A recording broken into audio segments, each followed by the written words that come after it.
Hello and welcome, I'm Riz Khan. It was the British Prime Minister Harold Wilson who observed that a week is a long time in politics. Well, since he made that remark 60 years ago, the truth of the comment has been proven time and time again. And nowhere more so than this week across the Atlantic in America. It's been 8 weeks since the US President Joe Biden shocked the world by delivering such a frail and faltering performance in his debate with former President Donald Trump. For those who were already doubting Mr. Biden's ability to fulfill another 4-year term in office, that was the cue for the alarm bells to ring with increasing intensity as calls for him to step aside from the presidential race began to spread. Well, 2 weeks later, Donald Trump emerged from a human shield of Secret Service officers in Pennsylvania with his fist pumping and blood on his face from a would-be assassin's bullet. For many, including an eyewitness who joined me on this show, that iconic image would ensure a Trump victory. But another week passed before Joe Biden could be persuaded there was no realistic prospect of him returning to the White House. He finally ended weeks of internal wrangling by announcing he would no longer stand as a presidential candidate, but would endorse his Vice-President Kamala Harris instead. With no challengers emerging, Ms. Harris officially became the nominee a fortnight later. All of which brings us to Chicago and the Democratic National Convention, where she officially accepts her nomination. Well, the intervening weeks have transformed the political landscape. Pent-up enthusiasm among Democratic supporters was unleashed in astonishing numbers through both campaign contributions and poll results. Republican promises to embrace unity after the shooting soon gave way to a campaign of personal insults against Kamala Harris, while Democrats framed the Republican candidates as weird. And even the heroic image of Donald Trump was superseded on social media by memes of his ear bandage. So when Joe Biden took to the stage on the opening night of the convention, it was to a sea of affection and appreciation. He was no longer seen as the problem, but the solution that provided Democrats with hope. Hope that instead of ceding a clean sweep of the presidency and Congress to the Republicans, maybe Kamala Harris could deliver victory and become the first woman to serve as President of the United States in its 250-year history. So, with a little more than 10 weeks to Election Day, we're left with a number of essential questions. The Democrats are currently surging in the polls, riding a wave of enthusiasm for Kamala Harris. But is it possible to win the presidency on good vibes alone? What is Donald Trump's best strategy to burst the bubble of Kamala mania? Could the economy cost the Democrats the election, or could the situation in Gaza be a decisive factor? And is America finally ready for a woman president?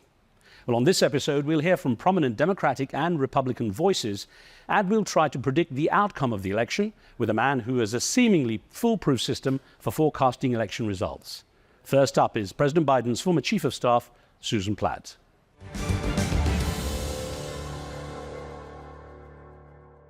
Susan Platt, really, it's an honor to have you on. Now, it's been a mere matter of weeks since many Democrats were almost resigned to their worst nightmare, a Trump presidency again, and a clean sweep of Congress by the Republicans. In fact, in your online blog, you wrote, "Despite my deep respect for President Biden, I had succumbed to the Democratic depression that followed that first debate." Now, if despondency summed up the mood at the time, how would you describe the feeling in Chicago this week? Is it closer to joyful or simply relief? It's going to be joyful, elation, moving forward.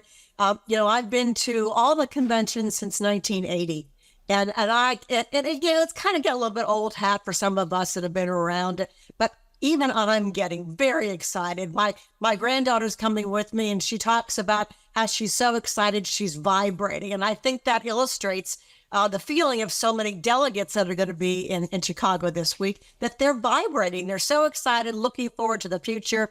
They're tired of hearing gloom and doom. I just heard Donald Trump talking about how our nation is in decline. It's a failed nation. No one who denigrates our country should be president. We Democrats are talking about the future and how we're going to move forward.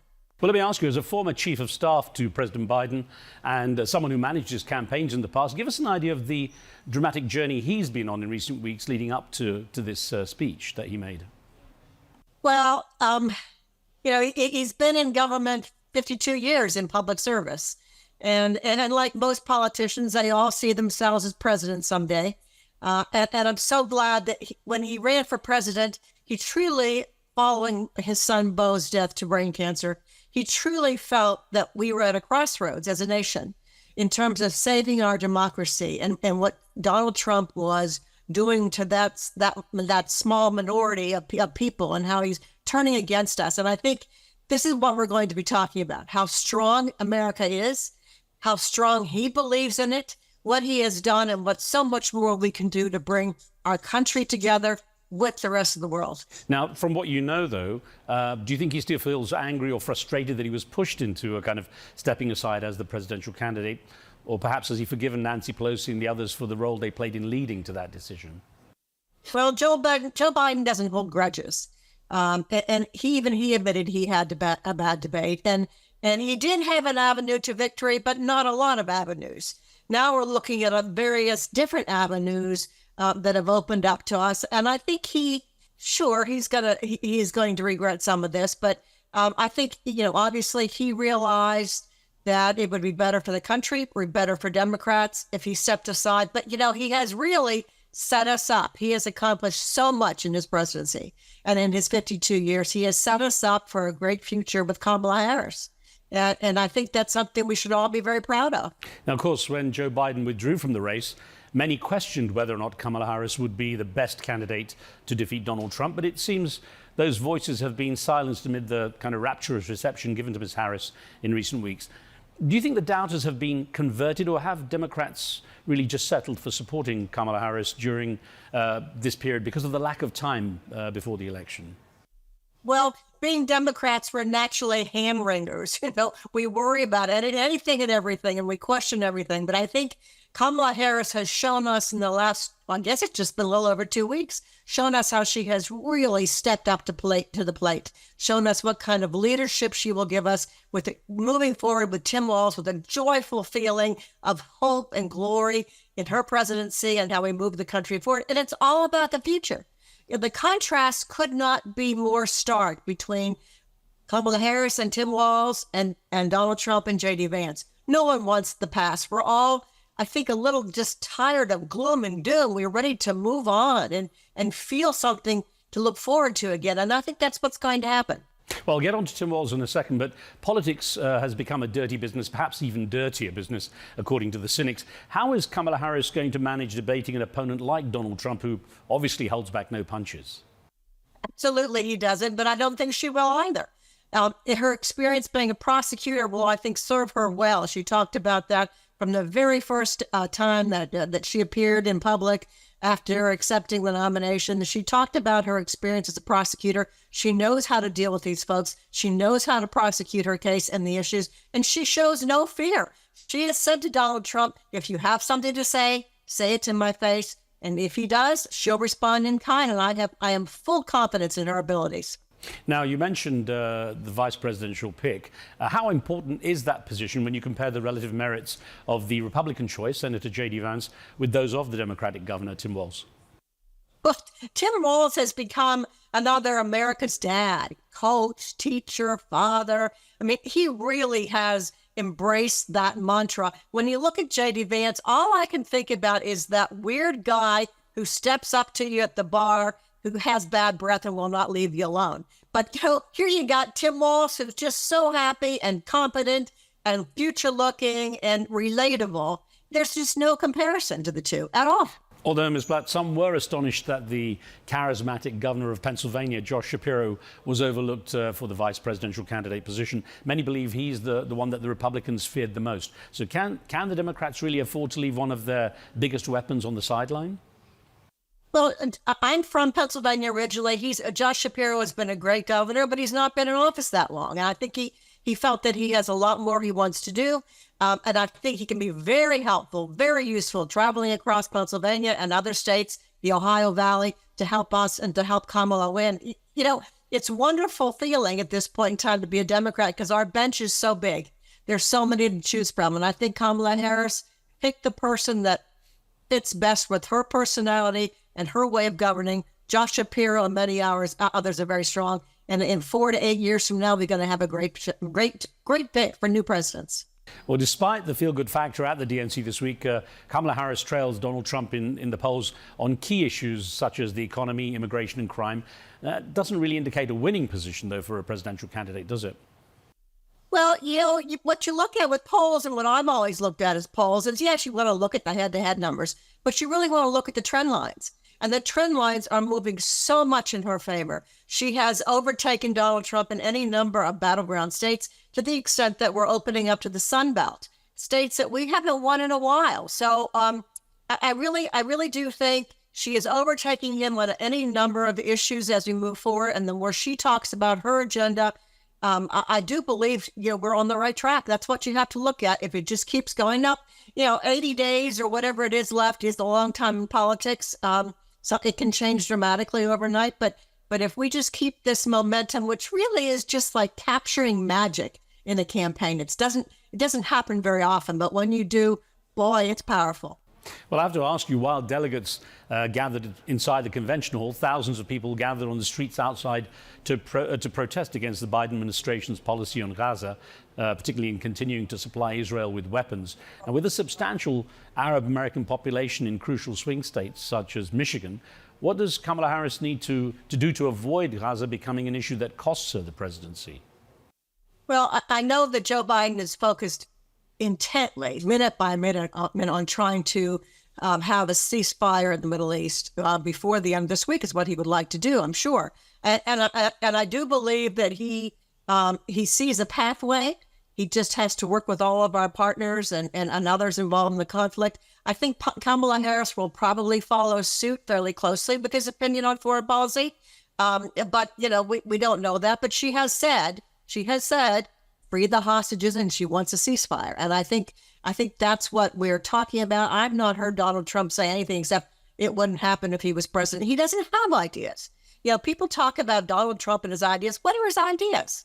He's become a crazy man. He's become the emperor with no clothes. There's nothing there. I do have to ask, though, how far does Vice President Harris have to distance herself from some of the more unpopular policies of the Biden administration? And how can she do that when she was actually part of the administration?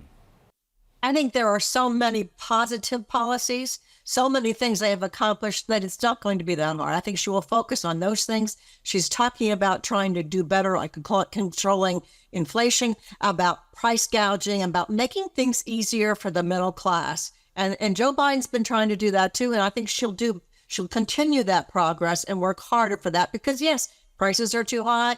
Things are too expensive. Housing, she's already talked about creating more housing opportunities. So I think those are the kind of things she'll look forward to and making things easier for those of us that are in the middle class.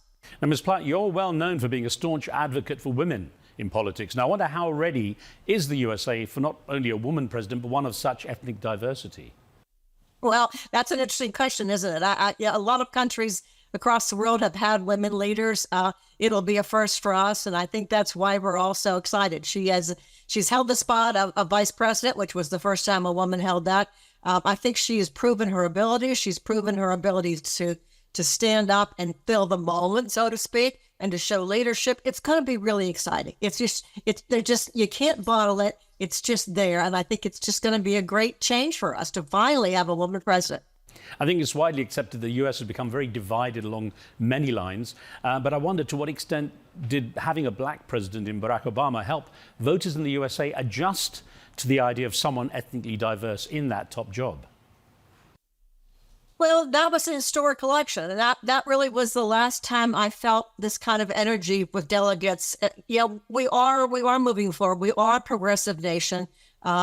We have some catching up to do in some respects, but I think it let people understand that everybody's qualified if they step forth to it. Everybody who believes in this country can move forward. You don't have to be a white male to be successful in the presidency. We all have our opportunities. And, it's interesting. Women do govern differently. It's a little bit more camaraderie, a little bit more collective ideas. And I think it's just going to be, I think it's time. And, we thought 2016 was time, and clearly it wasn't. And whereas the politics, timing is everything. Timing and message and contrast. So I'm hoping, I do believe we have to work for it. It's about time. Well, there's domestic policy, there's foreign policy. So I wonder what sort of reception you think Kamala Harris would receive on the global stage from other world leaders if she does become president. Would she be able to command the same level of respect or presence as a male US president, especially among leaders from some countries where women don't really have the same political presence as in most Western countries? I think she'll be accepted a lot better than Donald Trump ever was. It'll be interesting to see. I wonder, though, with the number of women in the US government having shot up over the past decade, Congress now has more than a quarter of the seats filled by women representatives now. How do you think that changes the dynamics of politicking compared in the past when it was pretty much all men? You touched on that briefly, but I wonder how much it has changed. Well, I think women have a broader perspective of inclusiveness, of working together collectively, getting people on board with their agenda. Donald Trump does the opposite. And there's always going to be, 40 to 45% of the population who's going to disagree. I mean, we're a very divided country. But I do think that people are getting a little bit tired of all this combativeness. They want someone who will work collaboratively. And Joe Biden, in many ways, has done that. But Kamala Harris, as a first woman, will do that on steroids and work collaboratively to move towards a specific goal, not about her idea of herself or her, but it's not about her. It's about, like Donald Trump, it's about him. It's not about Kamala Harris. It's about working together to move forward. You've touched on partly what I was going to get on to next, which is if Kamala Harris manages to defeat the former president, Donald Trump, how different would you expect her presidency to be from that of Joe Biden? I don't, she hasn't come out with a whole lot of policy differences. I suspect it will be somewhat similar in many ways. Foreign policy-wise, she has, I'm sure, learned from Joe Biden, who, of course, is one of the most experienced presidents we've ever had on foreign policy since he was in the Senate and chairman of the Foreign Relations Committee. I don't know that for a fact, but I do believe that she will take from Joe Biden. She will listen to Joe Biden. She will take all the different opinions around her and have all the experts that she needs that Biden had at her fingertips. And I wish I could say I knew more, but I think it'll be all about trying to work together to make this a better world. Well, there's no doubt that Kamala Harris has changed the mood among Democrats, and coverage of this week's convention is likely to provide a further boost to the party's presidential hopes. But what chance is there, if you're going to just try to win the presidency on good vibes alone? Well, good vibes is helping, but she is coming out with different policy positions. She started last week on some economic issues. She will continue the process. I think what they've done has been smart. They've tried to, again, introduce her as in her own right and not the vice president in these last couple of weeks.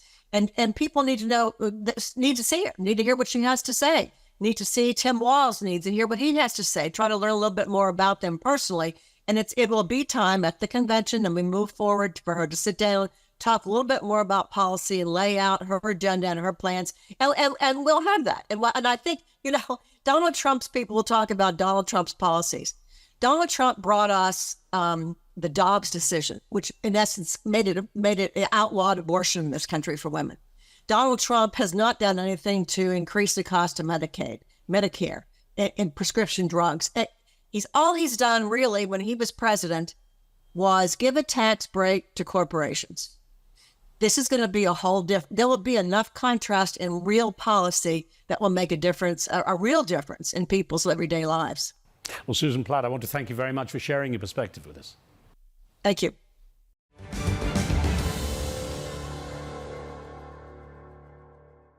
The mood inside the hall in Chicago may be one of celebration, but the picture across the nation is not so one-sided. With Republicans still dominating voter preferences on the all-important issue of the economy, many political pundits believe it's still Donald Trump's election to lose. My next guest is Bryan Lanza, who was President Trump's Deputy Director of Communications during his successful 2016 campaign. And he was also a consultant to Donald Trump's pick for Vice President, Senator J.D. Vance.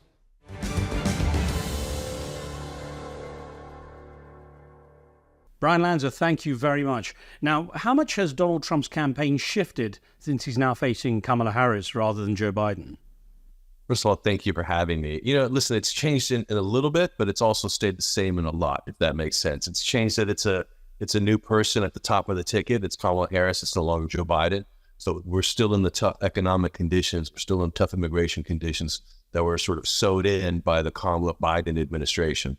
So, they didn't reset their policies. What they did is just hand off the baton to an even more radical, or dare I say dangerously liberal candidate for president in Kamala Harris. And so it's if you've been happy for the last 3.5 years they're certainly going to vote for Kamala Harris. But if you're nostalgic and you remember what the economy was during the first 3 years of President Trump, I think the vote becomes very clear who you're going to vote for.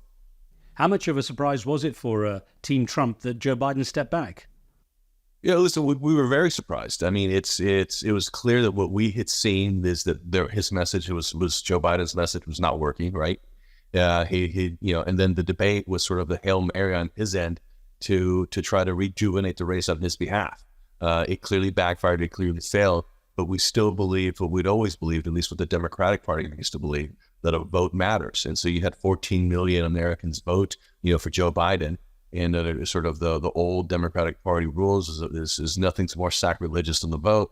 And what the Democratic Party did is they set aside 14 million voters in exchange for 1,800 phone calls to party insiders to Kamala Harris. So we were very surprised that the Democratic Party took that approach, especially given how much value they put on individual votes. And let's not forget, I should say, taxpayer dollars funded those elections. So from our standpoint, we weren't stunned by the sheer power grab, or as President Trump would say, the coup that took place. But when it comes to power, you should never be surprised to the stretches that everybody goes to hold on to it. Mr. Trump still seems to have a strong support among voters on key issues such as immigration and the economy. But Kamala Harris has made up a lot of ground in a very short space of time in terms of building her base of support. What other factors, apart from immigration and the economy, do you think might actually help shape this election's outcome? Listen, I think, I would say this, if you look at, who's on the ballot today, so it's Kamala Harris versus Donald Trump. I mean, Kamala Harris is probably the most liberal candidate that the Democratic Party has put up to run for president in nearly a century, not even a generation, several generations at this point. When Bill Clinton ran for president in 92, he ran as a moderate. When Barack Obama ran for president in 08, he ran as somewhat of a moderate, ambiguous. He was against universal health care. He was against gay marriage. And even when Joe Biden ran this last time in 2020, he ran, on being viewed as a centrist. He really sold his centrist perspective. This is by far the most liberal candidate to run for president on the Democratic Party side. She's a San Francisco liberal. We're going to learn over time just how dangerously liberal her policies are to the American people. And they're certainly dangerous to the Midwest. And let me just start the most important thing that matters to the Midwest, especially Pennsylvania, where fracking is a big part of their economy. Kamala Harris has said she is against fracking. It's going to be very hard to win Pennsylvania, states that's already been struggling under the Joe Biden-Harris administration, and then say you have to eliminate fracking, which is about 20% of their economy. So as the issues come forward, we expect the challenges to be harder and harder for Kamala to sustain her momentum, and we ultimately expect the collapse of her coalition. Now, after the attempted assassination of Donald Trump, there was a huge surge in his popularity. It seemed it was a sealed deal that a Trump victory was inevitable. Were you basically thinking the same thing? And how surprised have you been by the resurgence of the Democrats? Well, listen, I've learned a long time ago. I've been working in politics for nearly 25 years. Nothing is a sealed deal until votes are casted, right? And so, we saw what took place. It was a desperate power grab to make sure that the Democrats hold on to as much power as they can. And that's what you saw with the transition away from Joe Biden and Kamala Harris. But, we weren't that surprised ultimately because that's what they're going to do. But what we're most excited about, in running this campaign is she's not running away or trying to divorce herself from Joe Biden's policies. Just look at yesterday, the Democratic Party convention released their platform, which basically stated at least over 100 times that it was Joe Biden's second term. And so Kamala is married to a weak economy, married to an inflation economy that's devastated the middle class, that's devastated working class month-to-month voters. And there's nothing she can do in this short window to change that. So as we go forward and we have this conversation, there's going to be more issues that come up. I'll give you another example. The death penalty. Kamala Harris is against the death penalty. Tim Walz is against the death penalty. This may be the first time in American history that you've had candidates on the Democratic ticket for November against the death penalty. The death penalty is a settled issue in the United States. You overwhelmingly have to support the death penalty for criminals who've done egregious crimes such as murder. KSM, Khalid Sheikh Mohammed, with respect to 9/11, that's a dangerous territory for Kamala Harris. If she's against the death penalty, she's basically saying Khalid Sheikh Mohammed should not be put to death for his actions, where the American voters clearly want him put to death for his actions. And, you know, specifically, Pennsylvania voters who were part of the terrorist attack want justice. And Kamala Harris is if she were to win, she'd be an obstacle to justice for those families. There was a brief moment when Mr. Trump seemed to be taking a more unifying approach to his campaigning, but now he seems to have returned to his more usual style of being combative and personal insults, often at the expense of policy issues. Now, it seemed to work well for the 2016 campaign when you were his deputy director of communications, but would you advise that same strategy now against Kamala Harris? No, you know, listen, 2016 was different. As 2016, we didn't have a record to stand by. You know, we had a business record, but we didn't have a record in governance. And so it's very easy to characterize the race as a sort of personality contest. You know, Donald Trump versus Hillary Clinton is very easy to characterize it. I think the difference now is in 2024 is we have a record. You know, we have a strong record to run on. So from our standpoint, anything we're doing that's not talking about the record in contrast to the Biden-Harris record is, in my view, a wasted opportunity. So the insult games, I don't think it's necessary this time. I think President Trump needs to adapt his game, as they say, and sort of transition it to we know what works. And what works is his record, you know, for the middle class, his record for the working class. You know, that's a demonstrated fact that those families have felt is in comparison to Joe Biden and Harris. And I think when we're having that conversation, we're winning. When we're having conversations, you know, about anything independent of immigration, inflation, and the wars, I think we're missing opportunities to have maximum impact.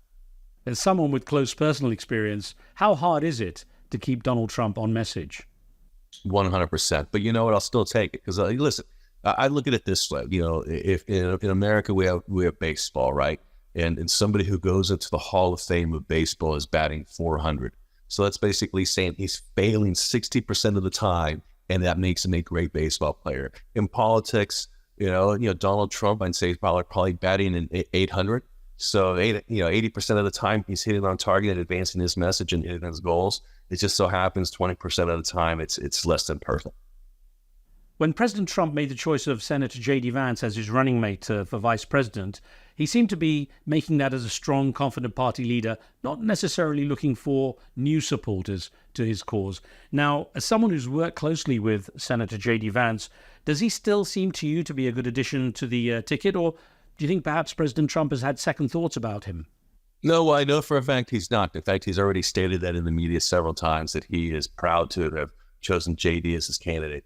And let me sort of as vice presidential candidate. So let me say one thing, and the thing that people get lost in this conversation about J.D. Vance is if you go before the debate, the biggest issue that the Democratic Party had with Joe Biden as their nominee was the bleeding out of the white, 55 or older working class voter. They used to be a Dem voter, and they're sort of drifting away from Joe Biden because they felt the party didn't, sort of address their priorities.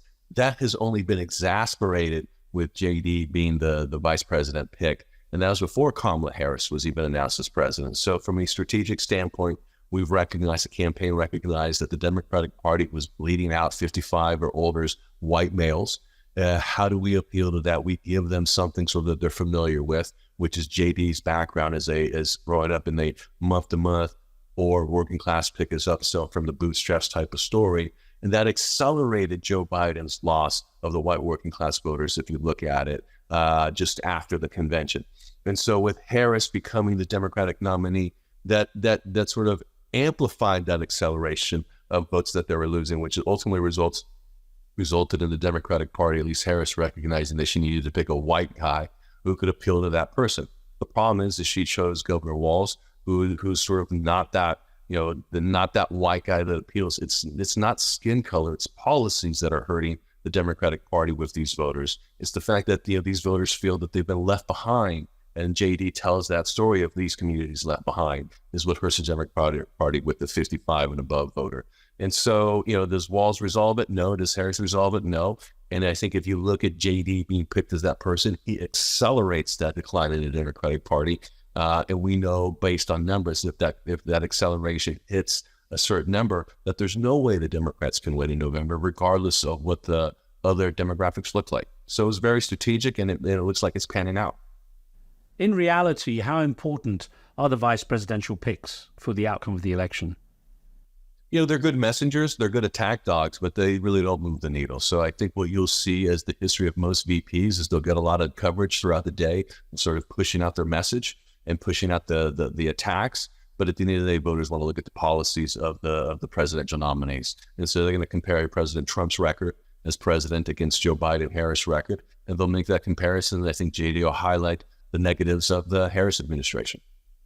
I'm wondering, what sort of impact do you think the independent candidate, Robert F. Kennedy Jr., might have on this presidential race? I think it's too hard to predict at this point. He's sort of all over the map, trying to endorse Trump, trying to endorse Harris, and he's looking more and more transactional, and voters don't like that. So I think at one point he was going to have a much larger impact with Joe Biden on the ballot, sort of gave Democrats a safe space to land. But I think that impact has been diminished more and more, especially as Harris has consolidated the Democratic Party, and as RFK Jr. has made some strategic blunders, similar to what Ross Perot did in 1992, and diminished his impact. Most of the polls were within the margin of error when the conventions got underway. But of course, the high-profile coverage of conventions usually gives a bump to the party holding them. So I'm wondering, how worried are you that this week could see the Harris-Walz team ending up with quite a clear lead over the Republicans? I would say this is pretty unprecedented to have this swap of presidential candidates. So Kamala Harris has had a month of absolutely positive press coverage, right? So it's hard to predict that, one more week is going to have that big of a difference. So I think she's probably plateaued with respect to her consolidating of her party, the positive coverage that she's going to have with respect to the polls. And we'll see her start to diminish as we move more and more into a policy discussion. The reason Kamala Harris is so successful today is because she represents everything to everybody and nothing to nobody. She's sort of not stated any positions there, and she hasn't had to address her policy switches. The more and more she has to have that conversation, the harder and harder it's going to get for her to A, keep momentum, and B, keep support. And so we actually think we're in a good spot. Think about it this way. From a month's worth of just absolute amazing coverage on Harris's campaign, she was the most unpopular VP in American history. All she did was make 1,800 phone calls to party insiders, and her support switched to become one of the most popular nominees in a long time. So there was no policy discussion. It was just sort of a sugar high from the positive coverage and the relief that Joe Biden was not going to be their nominee.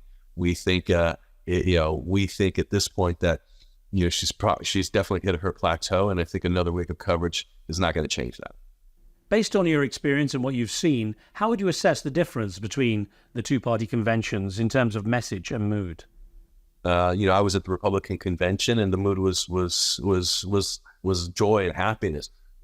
Overconfidence. I was telling people at the conventions, like, we can't be too happy. We still have several months to go. We have plenty of fight left in us. But it was a celebratory mood in Milwaukee. I think people were just ecstatic that the president had survived an assassination attempt and was there speaking, and he showed his strength in that moment. Substantively, you had Joe Biden, who was the VP, who was the president of the United States, speak outside of prime time. I just can't think of anything more insulting to a man who has dedicated 50 years of his life to this country in public service. For him to push to the 11 o'clock hour is just crazy to me. Well, the Trump-Vance team are planning their own political roadshow this week. From your work with President Trump, I wonder how closely he's watching what's happening in Chicago. I mean, he's watching. It's what he's involved in. He's running for president, so he's watching the coverage. He's reading the coverage. He's reading some of the commentaries that are coming out. He certainly knows the pulse of the campaign, and that's what you want. You want somebody who's engaged. And the same with JD. And you're right. They're doing their tour in some of these swing states, sort of counter programming, and I think that's critical. Because remember, Kamala Harris is as long as she's been in office 20 years and she's been VP for 3 years, the media wants to tell everybody that she's largely undefined. She's pretty defined. She is defined as a San Francisco radical with dangerous liberal policies that are going to hurt, us economically, that are going to hurt our border, and it's going to hurt us in the international space. Bryan Lanza, thank you very much for giving us your insights and sharing your perspective on this. Thank you.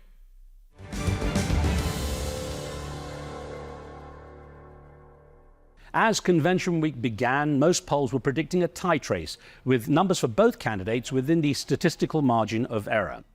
So wouldn't it be great to have a more reliable method of predicting the outcome? My next guest seems to have done exactly that. Professor Alan Nickman has correctly predicted the winner of each presidential race since 1984, using a system that he calls 13 keys to the White House.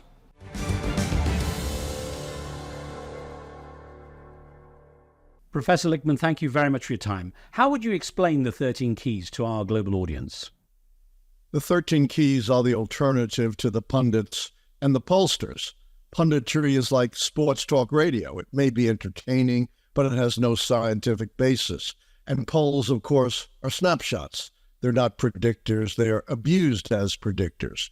The 13 keys to the White House, alternatively, is a prediction system based upon how American presidential elections really work as votes up or down on the strength and performance of the White House party.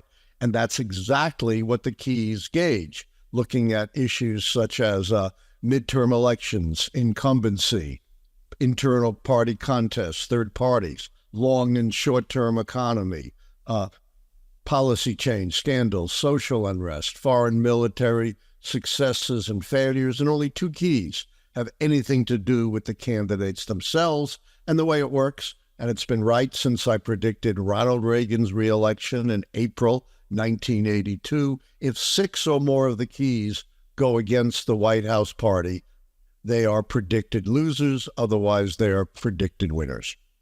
Well, as you said, they've had an impressive track record. What do you think is behind that?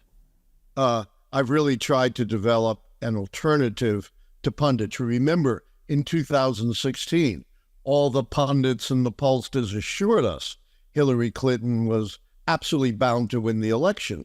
The most eminent consortium of pollsters, the Princeton University Consortium, gave Hillary Clinton a 99% chance of winning. Their leader, the professor Sam Wang, said, "I'll eat a bug on national television if I'm wrong." He was wrong, and to his credit, he did eat the bug.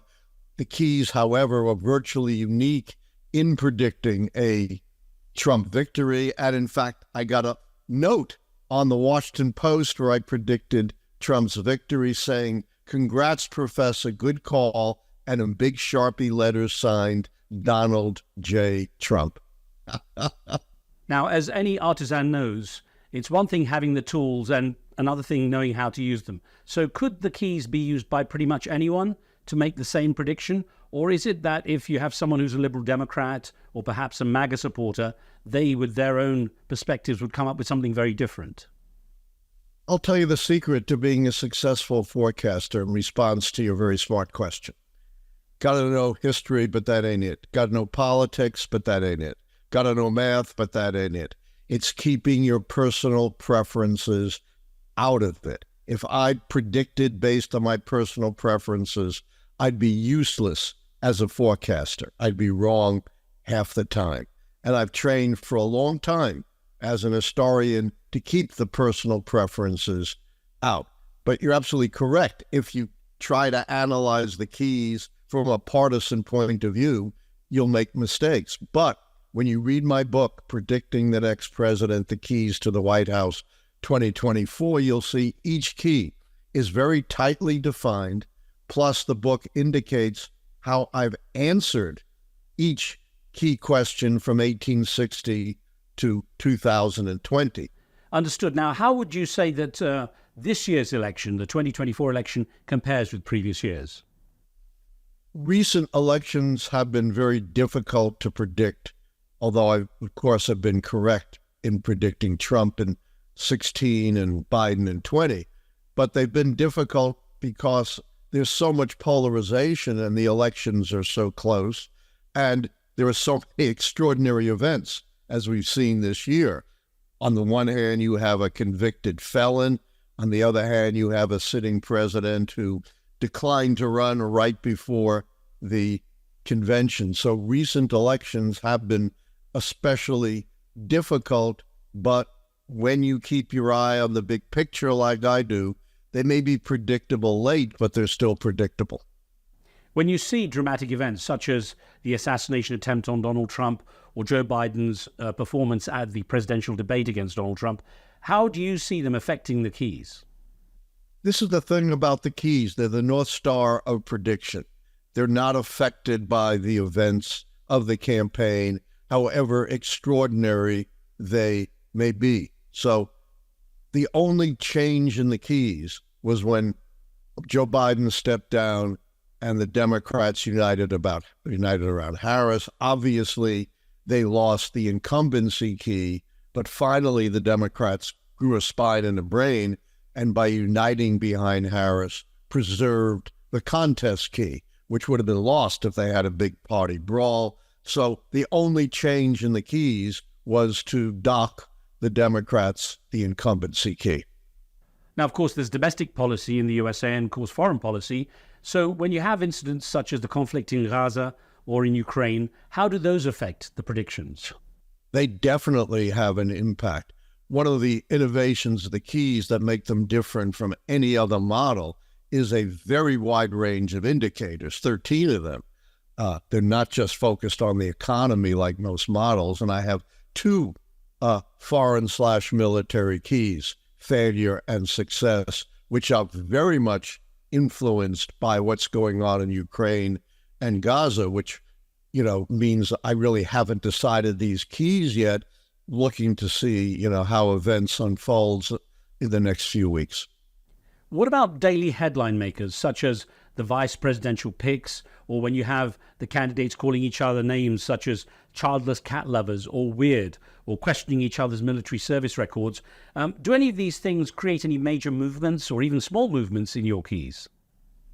Again, the beauty of the keys is they transcend all of these events of the campaign. It's a very important message, which the media still hasn't fully absorbed, and I understand that because they have to cover the election every day and the polls make it very convenient. But the big lesson is it's governing, not campaigning, that counts.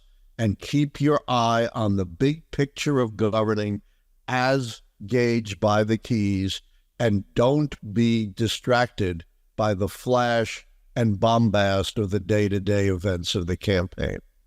Considering the kind of things that can change in the news cycles, are you ever tempted to refine the models for your keys? Great question. Every 4 years, someone comes to me and says, got to change your keys. We have an African American running on a major party for the first time. America's not ready for that. We have a woman running. We have social media. We have a convicted felon running. And my answer is twofold. One, you can't change a model on the fly. That's a recipe for error. And two, the keys are very robust. Developmentally, they go all the way back to 1860 when women didn't vote. Most African Americans were enslaved. We were mostly a white country. We were an agricultural economy. No polls, no automobiles, no planes, no radio, no television. So the keys have endured through enormous changes in our society, our economy, our demography, and our politics. What sort of guidelines do you set yourself to how close to the election you make your call? Yes, there is no set timeline. Sometimes the keys fall into place early, sometimes late. So, for example, in the very difficult to call 2012 election, when a lot of pundits were picking Romney, I predicted Obama's re-election in 2010. In 2006, I foresaw that things were going so badly on the keys for Republicans that I became infamous by saying the Democrats could pick a name out of the phone book and elect that person president in 2008. And that's kind of what they did. Who ever heard of Barack Obama? But recently, as I explained, predictions have become much later. But that's an empirical question. It's not set by the keys themselves. What particular aspects of ongoing events are you keeping an eye on as we get closer to Election Day? Yeah, I have not made a final prediction. I want to make that clear. I will be doing so, and you should be watch for it right after Labor Day. But some of the uncertain issues that I am looking at and your audience should look at are third party, what's going to happen with the candidacy of RFK Jr., social unrest, what's going to come of the protests at the convention and afterwards, and as we mentioned, the wars in Gaza and Ukraine. I know what you've said about pollsters and polling, but do you ever get to see those polls and think about maybe changing your approach to what you're going to say? The problem with polls is, yes, they're sometimes right and sometimes wrong, but you never know when they're right or wrong. That's why I have made many calls in defiance of the polls. Of course, 2016 was my prediction of a Trump victory. But in 1988, George H.W. Bush fell 17 points behind Michael Dukakis in May of the election year. And I wrote at that time, not only based on the keys was Bush going to win, but he was a shoo-in.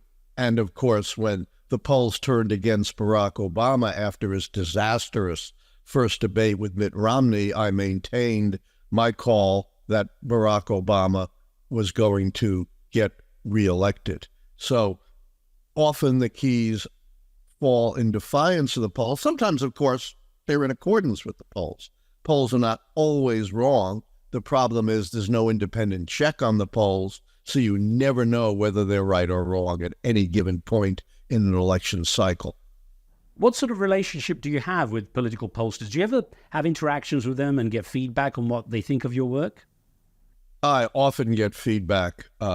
My first prediction was for Ronald Reagan in April 1982, and I was invited to the White House by Lee Atwater, the infamous late Lee Atwater, the political director of the Reagan White House, who wanted to know all about the keys, in particular what would happen if Ronald Reagan didn't run again. And I told him, if Ronald Reagan didn't run again, you go from a predicted victory to a predicted loss. And then, in 1981, when every Democrat didn't want to face George H.W. Bush after the Gulf War, when his approval rating hit close to 90%, I wrote, based on the keys, Bush is a Carter, not a Reagan, a one-term president.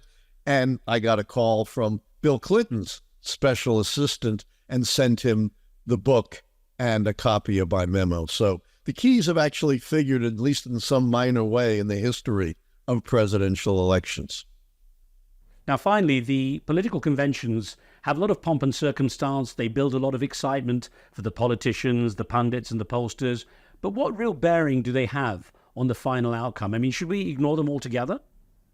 Well, I think clearly you should ignore the pundits and the polls and pay attention to the keys. But there's also a bigger message behind the keys, which is if conventional campaigning doesn't count, we could campaign in a much more positive way. Instead of focusing on sound bites and negative campaigning, we could campaign on substance, on our record, if you're the incumbent, and vision, and your vision if you're the challenger. In that way, if you win, you will have set up a mandate to govern, which will help you in the next election. And even if you lose, you will still have made your mark on the country, as opposed to conventional campaigns, which fade away and just become footnotes to history. Now, Professor, I know your writings are followed, and the books obviously are going to be of interest to people, but where could people follow your work on a more regular basis? Yes, in addition to my book, I have a live show. You can follow my thinking on the keys every Tuesday and Thursday at 9 p.m. Eastern. You can find it by looking up at Alan Lichtman YouTube. That's ALLANLICHTMAN YouTube. Professor Alan Lichtman, thank you so much for your perspective and your time. Thank you. Great interview. Take care.